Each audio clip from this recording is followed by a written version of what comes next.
Hello everyone. आज हम रीनीट के लिए बहुत इंपॉर्टेंट टॉपिक डिस्कस करने वाले हैं, जिससे हर साल 2 से 3 क्वेश्चन आते हैं। जो 3 वाई को नीट हुआ था उसके अंदर भी 3 क्वेश्चन इस चैप्टर से आए थे। तो मैंने एनसीईआरटी का हर एक लाइन और इम्पोर्टेंट टॉपिक को इसके अंदर कवर किया, तो बिल्कुल आप देखना ना भूलें। और ये देखने के बाद 2 से 3 क्वेश्चन आपके 100% इस चैप्टर से हो ही जाएंगे। तो बिल्कुल देखते हैं।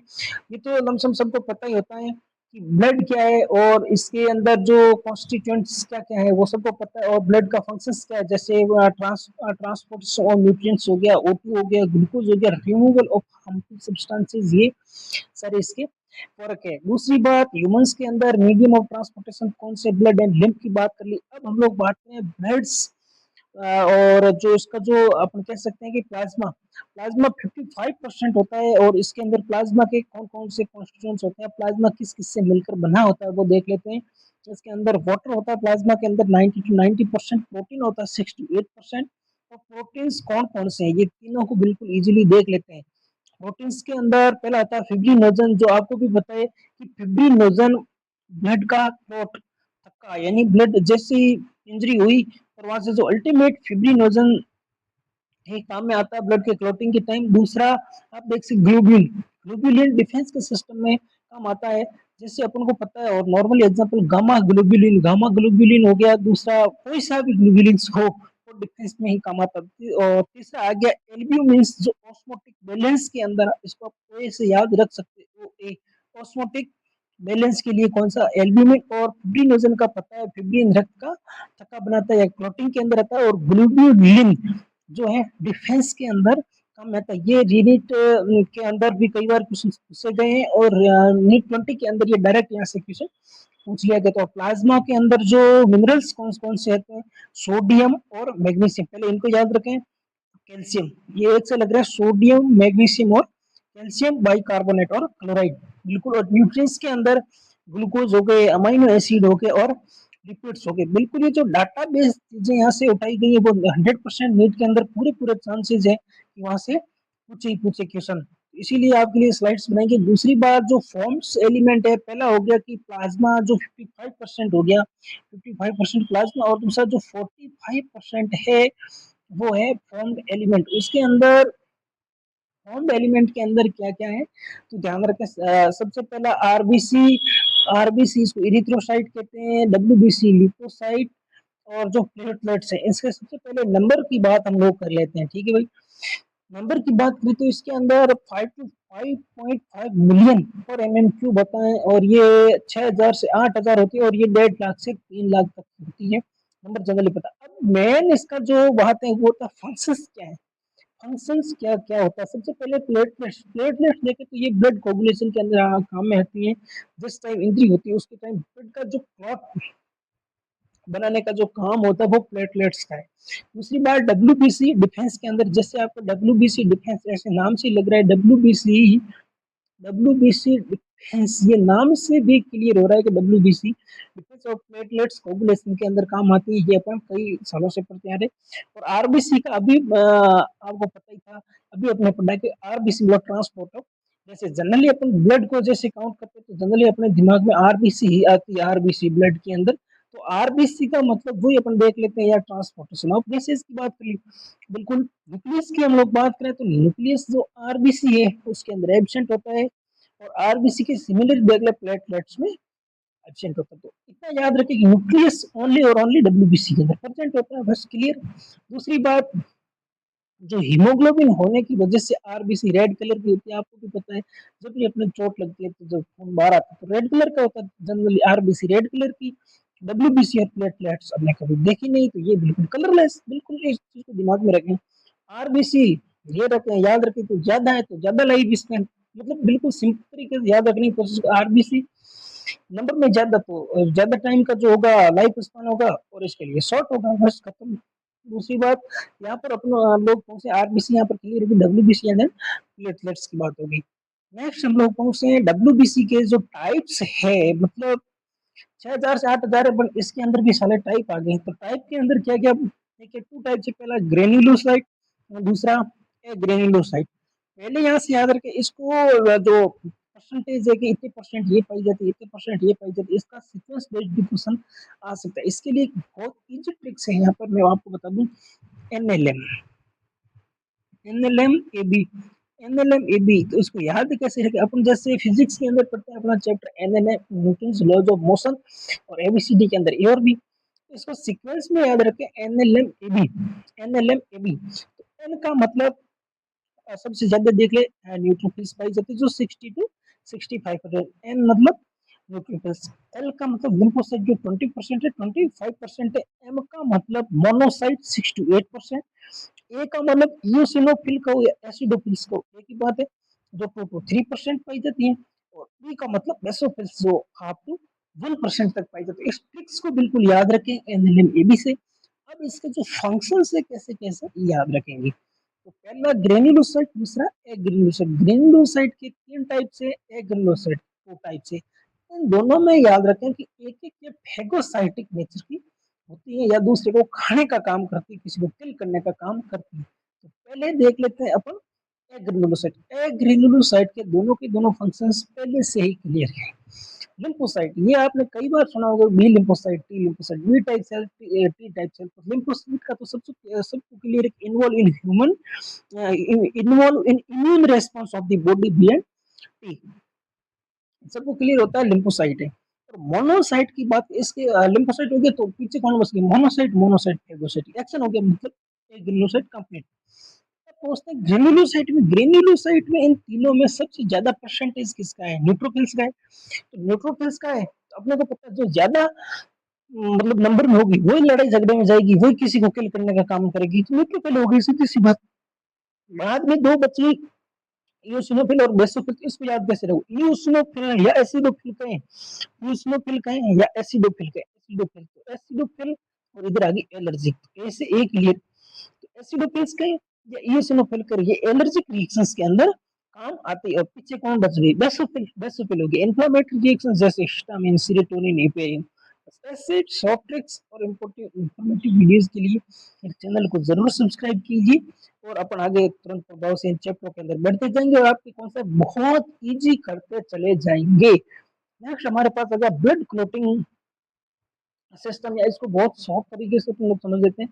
जैसे बात होगी, जैसे मतलब जहां पर टिश्यू की इंजरी हो गई, जैसे बात करें कि टिश्यू या इंजरी की बात करें, जैसे इंजरी हुई जहां पर प्लेटलेट्स एक्टिवेट हो गई, प्लेटलेट्स एक्टिवेट हुई और रिलीज क्या कर दिया, थ्रोम्बोप्लास्टिन, थ्रोम्बोप्लास्टिन रिलीज किया, थ्रोम्बोप्लास्टिन रिलीज करते किसने फॉर्म कर दिया, थ्रोम्बोकाइनेज, थ्रोम्बोकाइनेज, थ्रोम्बोकाइनेज जैसे फॉर्म किया। तो थ्रोम्बोकाइनेज क्या है, थ्रोम्बोकाइनेज और उसके साथ में कैल्शियम एलिमेंट जो काम आता है, तो थ्रोम्बोकाइनेज ने प्रोथ्रोम्बिन को थ्रोम्बिन में कन्वर्ट कर दिया, ठीक है। और थ्रोम्बिन ने क्या कर दिया कि जो फिब्रिनोजन है उसको फिब्रिन के अंदर कन्वर्ट कर दिया, और क्लॉट कोगुलम का निर्माण कर दिया। बस ये चार स्टेप आपको याद रखना है। जैसे टिश्यू इंजर्ड हुआ, प्लेटलेट एक्टिवेट हुई, और थ्रोम्बोप्लास्टिन रिलीज किया, थ्रोम्बोप्लास्टिन ने थ्रोम्बोकाइनेज का फॉर्मेशन किया, थ्रोम्बोकाइनेज ने प्रोथ्रोम्बिन को थ्रोम्बिन में कन्वर्ट किया, और थ्रोम्बिन ने फिब्रिनोजन को फिब्रिन में कन्वर्ट कर दिया। और एनसीईआरटी के अंदर एक लाइन लिखी गई है कि clotting factor in blood are present in inactive form के अंदर पड़े रहते हैं। दूसरी बात, इसकी ब्लड ग्रुपिंग की हम लोग बात करें, ब्लड ग्रुपिंग के अंदर क्या होता है, टू टाइप्स के ब्लड ग्रुपिंग होते हैं। पहला होता है एबीओ ब्लड ग्रुपिंग, और दूसरा होता है आरएच ब्लड ग्रुपिंग। एबीओ कौन सा है और आरएच कौन सा है, एबीओ के अंदर बेस्ड ऑन प्रेजेंस और absence of antigen A and be on RBC, जो आरबीसी की जो सरफेस है उसके ऊपर कौन कौन से एंटीजन प्रेजेंट होते हैं या एब्सेंस, इसी के बेस के ऊपर हम लोग जज कर सकते हैं। जैसे ब्लड ग्रुप 4 टाइप्स के होते हैं, ए बी, ए बी और ओ की बात करें, तो सबसे पहले ये याद रखें कि जो ओ है, ओ टाइप्स का ब्लड ग्रुप है, उसमें किसी भी प्रकार का कोई एंटीजन नहीं होता। एंटीजन नहीं है तो एंटीबॉडी, दोनों टाइप्स की एंटीबॉडी पाए जाते हैं। अगर इसके अंदर किसी भी प्रकार का एंटीजन नहीं है तो इसको अपन कह सकते हैं यूनिवर्सल डोनर। क्यों, किसी भी प्रकार का एंटीजन नहीं है, किसी के अंदर अपने इसको डालेंगे तो ये एंटीजन ही नहीं है, तो वो सामने वाला कोई रिएक्ट नहीं करेगा, इसीलिए इसको यूनिवर्सल डोनर कहते हैं। इसे याद रखें इसके अंदर किसी भी प्रकार का एंटीजन नहीं है, एंटीबॉडी दोनों टाइप्स की होगी। दूसरा इसका जस्ट उल्टा देख लेते हैं, ए बी ब्लड ग्रुप, ओ देने वाला ए बी, लेने वाला ए बी के अंदर बात करें तो एंटीजन, एंटीजन ए बी, तो इसके अंदर क्या की एंटीबॉडी नहीं है, एंटीबॉडी नहीं है, तो इसको यूनिवर्सल रेसिपिएंट कहते हैं, क्योंकि जैसे ए बी है, अगर एंटीबॉडी होता तो ये सामने किसी भी प्रकार की रिएक्शंस शो करता। एंटीबॉडी नहीं है तो कोई सा भी ब्लड ग्रुप इसको दे दो, ये कोई रिएक्शन नहीं करेगा। वो जिसके ऊपर यूनिवर्सल डोनर, इसके ऊपर एंटीजन किसी भी टाइप्स का नहीं होता, और ए बी जिसके अंदर कोई एंटीबॉडी नहीं होता, तो एंटीजन कौन से हो गए इसके अंदर, ए और बी। बस ये दोनों बिल्कुल थोड़े से याद रख लें। और इसकी बात करें ग्रुप ए और बी की, तो ए तो इसका एंटीजन ए, बी तो antigen B. Antibody anti B anti O, और कौन कौन से ले सकते हैं, ओ से सब लेते हैं, और जो जिसका ग्रुप ब्लड ग्रुप वो उससे ले लेगा बस। दूसरा हमारे पास में आ गया R H, R S grouping की हम लोग बात करें, आर एस ग्रुपिंग के अंदर based on R S factor RBC 80% humans are R S positive. ठीक है, नेक्स्ट हम लोग स्लाइड पे पहुंचते हैं, वही आर एस ग्रुपिंग स्टार्ट है। और इतना ही आपको याद रखना है, based on R S factor on RBC 80% human are R S positive. जो भी अपन ब्लड ग्रुप की बात करें, कौन सा आर एस पॉजिटिव है, कौन सा या कौन सा अपन O positive, A B positive और नेगेटिव वाले बात करें, वो सारे आर एस ग्रुपिंग के ऊपर बेस्ड। नेक्स्ट एक छोटा सा चैप्टर हमारे पास में एरिथ्रोब्लास्टोसिस फेटालिस टॉपिक कह सकते हैं, जिसके अंदर क्या होता है कि जो मदर मदर है वो आर एस नेगेटिव है, और फीटस जो आर एस पॉजिटिव है, उसका जो जो फर्स्ट चाइल्ड इसके अंदर होगा बर्थ के टाइम, उसके अंदर कोई इफेक्ट नहीं आएगा, और जो सेकंड बच्चा होगा उसके अंदर कोई प्रॉब्लम्स हो सकती है, जैसे मतलब एनीमिया जैसी कंडीशन या जॉन्डिस जैसी कंडीशन देखी जा सकती है। तो इसके अंदर आपको केवल कंडीशन पूछी जाएगी कि अगर एरिथ्रोब्लास्टोसिस फीटालिस होता कब है, अगर when mother is RS negative and foetus is RS positive, और आरएस एंटीबॉडी फ्रॉम मदर, ठीक है, can destroy foetal RBC in subsequent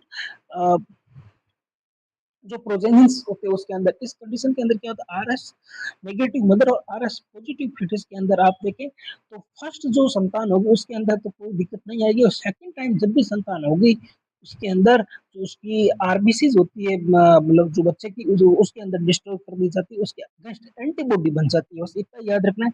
दूसरा हमारे पास आता है ब्लड वेसल्स एंड लिम्फ की बात करें, ब्लड वेसल्स और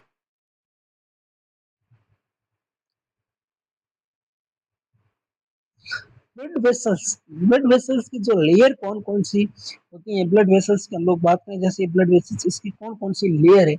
सबसे बाहर की होती है ट्यूनिका एक्सटर्ना, बीच की ट्यूनिका मीडिया, और सबसे मतलब जो अंदर की होती है ट्यूनिका इंटीमा। सबसे बाहर करें ट्यूनिका एक्सटर्ना, मतलब आउटर मोस्ट जो लेयर होती है फाइब्रस कनेक्टिव टिश्यू होती है। जैसे हम लोग बात करें कोई भी ब्लड वेसल्स, इसकी आउटर मोस्ट लेयर की बात करें जो फाइब्रस होती है, सबसे पहले ये याद रखें, मतलब जो किसी भी ब्लड वेसल उसकी बार जो फाइब्रस होती है तभी उसको मेंटेन कर पाएगी। सीधी ट्यूनिक का मीडिया यानी बीच की बात करें, मिडल स्मूथ मसल्स और इलास्टिक फाइबर होती है, थिकर इन आर्च और थिनर इन वेन। ये सबसे इंपॉर्टेंट इसको याद रखें कि जो वेन्स होती है उसके अंदर थिनर होती है और आर्टरी के अंदर थिकर होती है। ये याद रखें, हर जगह में कोई सा भी ऑर्गन उठा के देख लें, जो इसकी मध्य की होती है यानी आउटर से जस्ट इनर की होती है, वो उसके अंदर स्मूथ मसल से पाई जाती है, और इलास्टिक फाइबर बाहर होता है फाइब्रस कनेक्टिव टिश्यू, और इसके अंदर होता है इलास्टिक फाइबर। और सबसे अंदर की देखिए टिनी का इंटीमा की बात करें तो इनर मोस्ट और स्कोमस एंडोथेलियम। किसी भी ब्लड वेसल्स के अपना सेक्शन देखें, या तो सबसे इनर की होती है, इसको कहते हैं स्कोमस या एंडो, या मतलब स्कोमस एंडोथेलियम, ये याद रख ले। सबसे अंदर वाली एंडोथेलियम होती है, बीच वाली स्मूथ मसल्स, और सबसे जो बाहर वाली होती है फाइब्रस कनेक्टिव टिश्यू की बात कर लेते हैं। सबसे बाद में जो अपने पास आता है लिम्फ या टिश्यू फ्लूइड की बात करें, इसको इतना सा याद रखें, कलरलेस लिक्विड होता है, और इसके अंदर लिम्फोसाइट होती है, और प्लाज्मा की जैसा होता है, बट इसके अंदर लार्ज प्रोटीन एंड मोस्टली जो फॉर्म्ड एलिमेंट होते हैं उसकी एब्सेंस होती है। इतना लिम्फ के अंदर याद रखना है। ठीक है, नेक्स्ट हम लोग पूछते हैं ह्यूमन सर्कुलेटरी सिस्टम की बात करें, जिसके अंदर हार्ट वगैरह के अंदर कौन सा वॉल्व कहाँ पर पाया जाता है, कौन सा चेंबर कहाँ होता है इसकी बात हम लोग बात करें, ह्यूमन सर्कुलेटरी सिस्टम की बात करें, जिसके अंदर आपको दिखा है कि हार्ट के 4 चेंबर होते हैं, मेसोडर्मल ओरिजिन होती है, situated in thoracic cavity, protected by double walled membranous bag होता है, पेरिकार्डियम विद पेरिकार्डियल फ्लूइड। तो सबको क्लियर होता है। अब पहुंचते हैं स्ट्रक्चर और चैम्बर की बात करें, टू अपर स्मॉलर आर्टरिया और टू लोअर वेंट्रिकल्स होते हैं जो लार्जर होते हैं। बिल्कुल इस चीज को याद रखें। अपन एक पूछ लेते हैं, ये लो, दो ऊपर के आर्टरिया, नीचे के वेंट्रिकल्स की बात करें।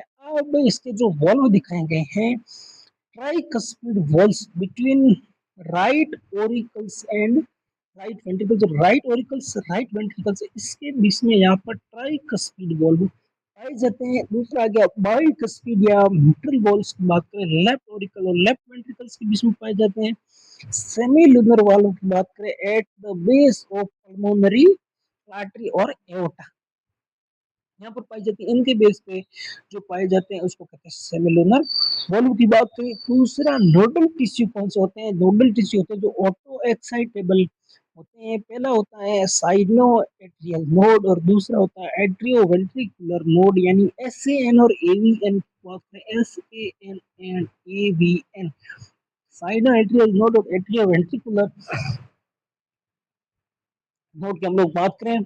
साइनो एट्रियल नोड होता है जो राइट अपर कॉर्नर, याद रखें, राइट अपर कॉर्नर और राइट एट्रियम और पेस मेकर इसको कहते हैं। और ये जो एक्शन पोटेंशियल होता है एनसीईआरटी के डेटा के अनुसार 70 से 75 एक्शन पोटेंशियल पर मिनट होता है और एवरेज अपन इसको 72 भी कह सकते हैं। आर्टरी वेंट्रिकल जो है वो पाया lower left corner of right atrium, अगर कहीं ना कहीं यहाँ पर ये पाया जाता है, और साइनो एट्रियल नोड यहाँ पर पाया जाता है। ये राइट ऑरिकल्स की बात की, और यही जो होते हैं टिश्यू नोडल ऑटो एक्साइटेबल और जो इसके हार्ट बीट को रेगुलेट करने का काम ये करते हैं। दूसरा अपन कार्डियक साइकिल एंड ईसीजी की बात कर लेते हैं। कार्डियक साइकिल ओवरऑल 0.8 सेकंड का होता है, अपन ऐसे देख लेते हैं, जिसके अंदर हम लोग बात करें जो कार्डियक साइकिल का जो टोटल ड्यूरेशन होता है 0.8 सेकंड का होता है। इसके अंदर जॉइंट डायस्टोल जो 0.5 या 0.4 सेकंड का होता है, all chamber are relax condition में रहती है। इसके अंदर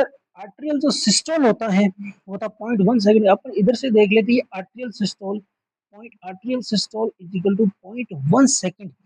आर्टेरिया सिस्टोलिक कंडीशन में होता है, इसको कहते हैं 0.1 सेकंड। तो आर्टेरियल सिस्टोल 0.1 सेकंड, तो बाकी की जो 0.7 सेकंड है उसमें आर्टेरियल रिलैक्स कंडीशन में रहेगा 0.7 सेकंड के लिए। दूसरा हम लोग बात करें आर्टेरियल या वेंट्रिकल सिस्टोल है, आर्टेरियल सिस्टोल 0.1 सेकंड के अंदर। और दूसरा जो वेंट्रिकल सिस्टोल की बात करें तो वेंट्रिकल सिस्टोल होता है वो 0.3 सेकंड का, और 0.3 सेकंड का है तो बाकी की जो 0.5 सेकंड है उसके अंदर वेंट्रिकल डायस्टोल में रहेगा तो 0.5 सेकंड। ये आर्टेरियल इसकी कैलकुलेशन हो गई। और जॉइंट डायस्टोल जस्ट 4.4 सेकंड का होगा, ये क्लियर। दूसरी बात ये करें वेंट्रिकल सिस्टोल, जैसे ही आर्टरी सिस्टोल करेगा तो ब्लड फ्लो और वेंट्रिकल्स के अंदर 30% से इंक्रीज हो जाएगा। और दूसरी वेंट्रिकल जैसे सिस्टोल करेगा पंपिंग ब्लड इनटू सर्कुलेशन और स्ट्रोक वॉल्यूम 70 ml तक चला जाएगा। और इसके अंदर ये कार्डियक आउटपुट का एक जो यहाँ से देखिए, cardiac output is equal two stroke volume into heart rate. Stroke volume है कि जो वेंट्रिकल से उसके द्वारा कितना ब्लड को पंप किया गया है, मतलब तो उसको कहते हैं। ये लगभग 70 ml ब्लड पंप करता है और हार्ट बीट लगभग 72 होती है, तो लगभग ये 5000 ml ब्लड मतलब पंप करता है। तो इसको स्ट्रोक वॉल्यूम और इनटू हार्ट रेट बराबर कार्डियक आउटपुट की हम लोग बात करने वाले हैं। नेक्स्ट हमारे पास में आता है ईसीजी। ईसीजी के अंदर आपको केवल और केवल 3 पॉइंट याद रखने, इससे ज्यादा बिल्कुल भी ईसीजी के अंदर याद रखने की जरूरत नहीं है। पहला आ गया पी वेव, क्यूआरएस कॉम्प्लेक्स और टी वेव। लोग बात करें पी वेव की बात करें तो पी वेव सबसे पहले अपने को ये देखना होगा कि P wave depolarisation of arteria या आर्टेरियल कॉन्ट्रैक्शन याद रख लें। सबसे पहले आर्टेरिया से कहानी शुरू हुई थी और यहाँ से याद रख लें आर्टेरियल के कॉन्ट्रैक्शन यानी पी वेव। पी वेव की बात करें डीपोलराइजेशन आर्टेरियल कॉन्ट्रैक्शन की बात करें, उसके आगे आगे आप QRS depolarisation of the ventricles की बात कर ली, यानी वेंट्रिकुलर कॉन्ट्रैक्शन। सबसे जो लास्ट में हमारे पास में था इसको कहते हैं टी वेव, यानी रीपोलराइजेशन ऑफ द वेंट्रिकल। तो सबसे पहला जो है पी वेव उसको याद रख लें, आर्टरी कॉन्ट्रैक्शन क्यूआरएस को याद रख लें, डीपोलराइजेशन ऑफ द वेंट्रिकल यानी सबसे पहले डीपोलराइजेशन किसका, आर्टरिया का यानी आर्टरिया पहले, देन डीपोलराइजेशन वेंट्रिकल का, और then repolarisation of the ventricle का। याद रखें इन बातों को बिल्कुल। और टाइप्स ऑफ सर्कुलेशन और इसके जो रेगुलेशन है इसको कैसे याद, जैसे डबल सर्कुलेशन की बात की, इंक्लूड पल्मोनरी सर्कुलेशन और सिस्टमिक सर्कुलेशन, दोनों प्रकार के। पल्मोनरी का मतलब हुई हार्ट, लंग्स और हार्ट। सबसे पहले हार्ट, ऊपर के लंग्स और हार्ट, ये हो गया इसका पल्मोनरी। और सिस्टमिक की बात करें, जैसे अपन लोग बात करें हार्ट टिश्यू देन हार्ट। तो ये मतलब अपने को ओवरऑल ये याद रखना है कि डबल सर्कुलेशन पल्मोनरी और सिस्टमिक दोनों पाया जाता है। एक इसके अंदर हेपेटिक पोर्टल सिस्टम पाया जाता है, इसके unique vascular connection between digestive tract और लीवर, लीवर और डाइजेस्टिव ट्रैक्ट के अंदर जो कनेक्शन पाया जाता है इसको हेपेटिक पोर्टल सिस्टम कहते हैं। इसके जो रेगुलेशन की बात करें तो ये याद रखें कि ये मायो रेगुलेशन है ना, ऑटो रेगुलेशन के द्वारा heart is myogenic auto regulation, और नर्वस रेगुलेशन भैया मेडुला ऑब्लोंगेटा थ्रू ईएनएस की बात करें। दूसरी बात इसके अंदर सिंपैथेटिक और पैरासिम्पैथेटिक वाले के कुछ रेगुलेशन के दिखाए गए हैं, तो इसको बिल्कुल ध्यान से देखने की कोशिश करें। सिंपैथेटिक सिस्टम है वो increase heart rate and cardiac output. आपको पता है ये नाम से सुनकर सिंपैथेटिक और पैरासिम्पैथेटिक नर्वस सिस्टम की बात करें, सिंपैथेटिक जैसे ही एक्टिव होता है increase heart rate and cardiac output and heart rate increase करता है कौन सा, सिस्टमेटिक। और वॉइस वर्सा देख ले parasympathetic decrease heart rate and cardiac output को। ये याद रखें सिंपैथेटिक सिस्टम होता है वो हार्ट रेट को इंक्रीज करता है, कार्डिक आउटपुट को इंक्रीज करता है, और पैरासिम्पैथेटिक इसको डिक्रीज करता है। नेक्स्ट पहुंचते हैं इसके डिसऑर्डर, बहुत इंपॉर्टेंट, हर साल क्वेश्चन आता है, अगर नहीं आए तो पेपर अधूरा ही माना जाता है, ये ध्यान रखो। तो सबसे पहले ये तीन चैप्टर देख लेते हैं या तीन डिजीज देख लेते हैं अपन, कार्डिक अरेस्ट, हार्ट अटैक और हार्ट फेलियर। अपन ये यहाँ पर तो क्लियर लिखा है, बट अपन जब एनसीईआरटी को पढ़ते हैं बहुत कंफ्यूजिंग लगता है। और इवन हिंदी के एनसीईआरटी जब भी अपन देखते हैं इतना मतलब कहीं ना कहीं अपन कह सकते हैं गलत भी लिखा हुआ उसमें बिल्कुल। और नेट के अंदर क्वेश्चन आ सकता है। सबसे पहले देखें कार्डिक अरेस्ट, नाम से भी क्लियर है अरेस्ट, कोई भी चीज अरेस्ट हो गई मतलब खत्म हो गई। जैसे पुलिस वाले किसी चोर को या क्रिमिनल को लेके गए, ये मान के चलो कि वो जेल के अंदर बंद कर दिया, वापस इसके आने के कोई चांसेस नहीं है, मतलब वो खत्म हो गया कुल मिला के। तो कार्डिक अरेस्ट यानी प्रॉपर उसको खत्म ये मामला। हार्ट स्टॉप ब्रीदिंग, जब अपन कहते हैं किसी भी आदमी को मतलब कह सकते हैं कि वो कार्डिक अरेस्ट हो गया और वो खत्म हो गया, तो वो कहते हैं कुछ ना कि कार्डिक अरेस्ट हो गया। दूसरा हार्ट फेलियर, कोई भी चीज फेलियर होती है तो उसको वापस रिकवर करने या उसको वापस पास करने के चांसेस भी होते हैं, तो हार्ट फेलियर कह सकते हैं। हार्ट फेलियर का मतलब है कि फेल हुआ है अभी, उसको वापस किया जा सकता है। तो heart is not pumping blood effectively enough to meet the need of the body, body की आवश्यकता के अनुसार उसको प्रॉपर ब्लड मिलना चाहिए, तो उतना नहीं मिले तो हार्ट फेल है कुल मिला के। और हार्ट अटैक मतलब इतना बड़ा अटैक पड़ा है कि जो हार्ट की मसल्स हो गई है वो सारी की सारी डैमेज हो गई है। कारण क्या, इन एडुकेट ब्लड सप्लाई, अपर्याप्त ब्लड सप्लाई के कारण हार्ट की मसल से वो डैमेज हो गई, हार्ट अटैक लगा है कुल मिला कर। कार्डियक अरेस्ट मतलब पूरी तरह से खत्म और फेलियर हो गए। अब दूसरा बात है कोरोनरी आर्टरी डिजीज या सीएडी, इसको एथेरोस्क्लेरोसिस कहते हैं। जैसे ये ब्लड वेसल्स है इसके अंदर कुछ कैल्शियम हो गया, फैट हो गया, कोलेस्ट्रॉल हो गया, फाइब्रस, इसके जमने से ये जो ह्यूमन है इसकी आर्टरी की वो नैरोविंग हो जाती है और प्रॉपर ब्लड सप्लाई नहीं कर पाती है। दूसरा हमारे पास हाई ब्लड प्रेशर जो हाइपरटेंशन अपने को पता होती है, बार बार चेक करने पर भी जिस इंसान की जो बीपी है वो मोर देन 140 या 90 से आ जाती है। नॉर्मल बीपी बीपी अपने को पता है 120 और 80 तक चलती है, और ये अगर 140 और 90 से ज्यादा हो जाती है तो उसको हाई ब्लड प्रेशर कहते हैं, हाइपरटेंशन के जैसे नाम भी इसको दिए जाते हैं। और इसके जो अंदरूनी ऑर्गन्स होते हैं जैसे ब्रेन्स और किडनी वगैरह जो इफेक्टिवली डैमेज हो जाते हैं। तीसरा हमारे पास आता है एंजाइना पेक्टोरिस, ये हम लोग बात करें एंजाइना पेक्टोरिस जो कि acute chest pain due to no enough oxygen reaching at the heart muscle, heart muscles को प्रॉपर ऑक्सीजन नहीं पहुंचता, इसके कारण से एक्यूट चेस्ट पेन यहाँ पर होता है। ऐसे ही इंफॉर्मेटिव वीडियोस के लिए हमारे चैनल को जरूर सब्सक्राइब करें, लाइक करें, शेयर करें, और बहुत ही इंफॉर्मेटिव वीडियोस हैं। 15-20 मिनट के अंदर अपने अपने कवर कर दिया एनसीईआरटी हर एक नीट की पीवाईक्यू मैंने डिस्कस किए थे।